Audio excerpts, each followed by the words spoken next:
Bonjour et bienvenue dans cette capsule Explore-à-Boîte. Je suis Jean-François, accompagné de Morgane, et aujourd'hui on va vous expliquer le Smart Shunt de Victron, à quoi il sert, comment le brancher et aussi le programmer.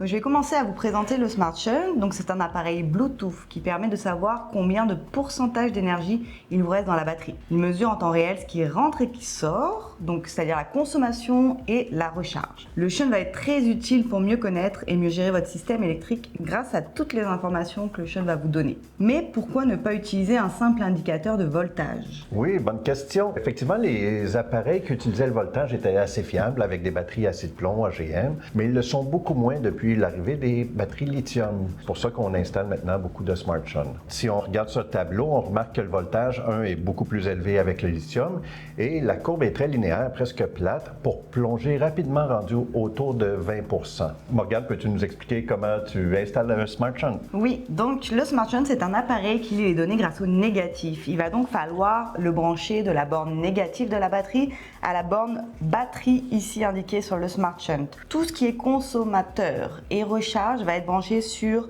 la borne tout système minus. C'est très important de faire le bon branchement, sinon le Shunt va lire des mauvaises données. Au niveau du branchement négatif, c'est ça. Il y a d'autres branchements à faire que Jean-François va nous expliquer. Oui, effectivement, maintenant qu'il est raccordé au négatif correctement, on doit l'alimenter avec un positif, avec les câbles fournis ici. D'un côté, on a une cosse, on va mettre sur la borne positive de la batterie. L'autre côté, la férule, on va l'insérer, où c'est indiqué voltage batterie plus. Il va être alimenté maintenant. On a une deuxième entrée qui peut être utile soit pour une sonde de température ou comme nous maintenant on va l'utiliser généralement pour valider le voltage de la batterie de démarrage du véhicule. Puis finalement on a une troisième entrée ici, VE direct. Si on a un système avec un cerveau ou un écran, les données du Smart Shunt pourraient être visibles là, sur l'écran ou accessibles à distance via le VRM. Une fois que tout est raccordé, on pourra alimenter le système. Vous allez voir un petit clignotant rouge allumé une fois et ensuite le clignotant bleu sous l'icône Bluetooth va flasher. Donc ça veut dire que maintenant on est prêt à se connecter. Puis pour se connecter au Smart Shunt, il va falloir télécharger l'application Victron Connect. Cette application, vous la trouvez facilement sur Apple ou Google Store. On vous met le code QR juste ici. Une fois l'application téléchargée, il va falloir vous connecter à l'appareil, donc au Smart Shunt. Pour ça, vous allez avoir besoin du PIN. Le PIN, vous allez le trouver soit dans la pochette ici, soit sur l'étiquette qui est sur l'appareil directement. Une fois à l'intérieur du Smart Shunt, il va vous demander de faire des mises à jour. Une première mise à jour, donc vous allez juste suivre les indications de l'application. Puis ça se peut qu'il vous demande une deuxième mise à jour. Donc là, vous allez trouver dans l'onglet paramètres avec un point d'exclamation. Puis vous allez juste suivre les indications pour faire la deuxième mise à jour. Une fois les mises à jour faites, c'est au moment de paramétrer l'appareil. Une autre étape très importante d'avoir les bons paramètres. On a vu sur quelques installations avec des bons composants, les paramètres n'étaient pas exacts, donc ça faussait les données. Ici, on va prendre par exemple une batterie 400 ampères à 12 volts. On va rentrer 400 dans la capacité. Tension chargée. Cette donnée est importante. C'est elle qui va déterminer quand est-ce que le Smart Shunt se synchronise à 100 %. Par défaut, c'est 13,2 volts. C'est parfait pour une batterie AGM. Par contre, ça serait trop bas pour du lithium et ça nous donnerait de faux 100 %. Dans ce cas-ci, on a utilisé 14 volts. Ça pourrait varier légèrement selon la batterie, les recommandations du facturier, mais on vise environ 0,2 volts sous le voltage d'absorption de la batterie recommandé. Direction, on laisse à normal. Seuil de décharge. Avec une batterie lithium, vu qu'on peut décharger presque entièrement la batterie, on va utiliser 10 %. Courant de queue, 2 %.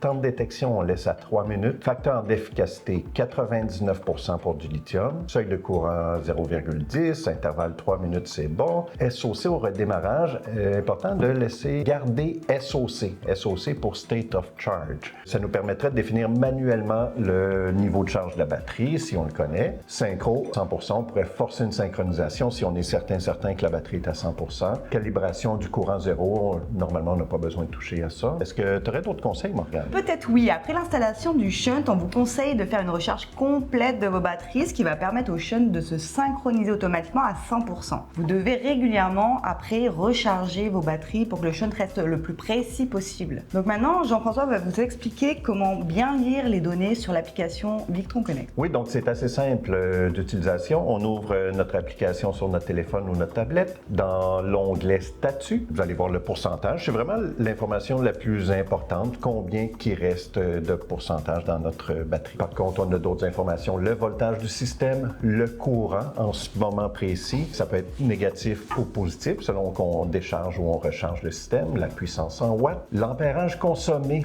Ça, c'est depuis la dernière synchronisation à 100%. La dernière fois que la batterie était pleine, on a consommé X nombre d'ampères-heure depuis. Temps restant, c'est un estimé approximatif du temps qui resterait en autonomie. Et ici, on a ajouté un branchement sur la batterie de démarrage du véhicule. On aurait 13,2 volts. C'est important de comprendre que l'ampérage que vous avez, c'est le total de votre consommation et de la recharge. C'est-à-dire que si je recharge de 30 ampères, mais qu'à côté je consomme 10, ce qui va être affiché dans le shunt, ça va être 20.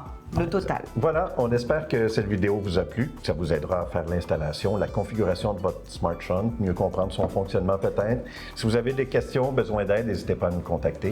Puis vous pouvez aussi retrouver le manuel complet du Smart Shunt sur le site Victron. N'hésitez pas à laisser des commentaires et des suggestions pour les prochaines vidéos.